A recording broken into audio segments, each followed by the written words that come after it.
Ho, ho, ho, Jim Roemer. This Christmas week on December 22nd. Yes, I know I look a little bit like Santa Claus. Wish I had a present for you.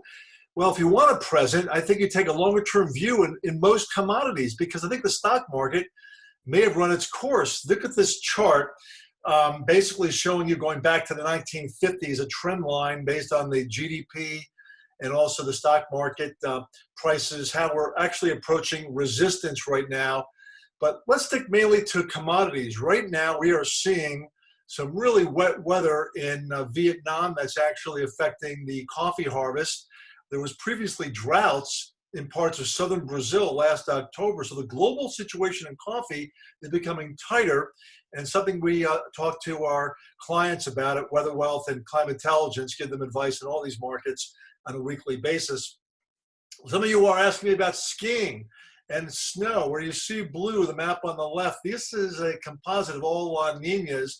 Blue, New England, the upper parts of the Northern Rockies, Whistler, Canada, the Pacific Northwest, like Jackson Hole, Oregon. That area gets the most snow during La Ninas, and over the course of the next few weeks, we're going to see many storms in the east, severe weather, very unusual for Christmas Eve, all along the East Coast, changing the snow. And then in about 8 to 10, 15 days, a couple nor'easters may actually affect much of the Northeast and potentially also a little bit the natural gas market. People talking about solar activity, look at these little blotches you see. We're supposed to be going into a Maunder minimum, which means no solar activity at all. Everyone's going for severely cold winters and death and destruction.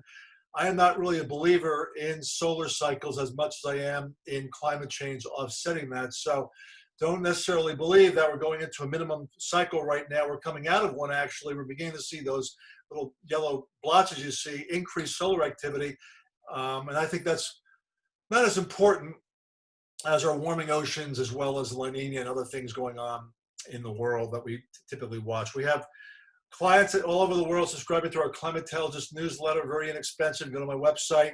Otherwise, here on Seeking Alpha, we update you every week with exclusive weather and commodity information that you can't find anywhere else. Thank you. Have a nice holiday.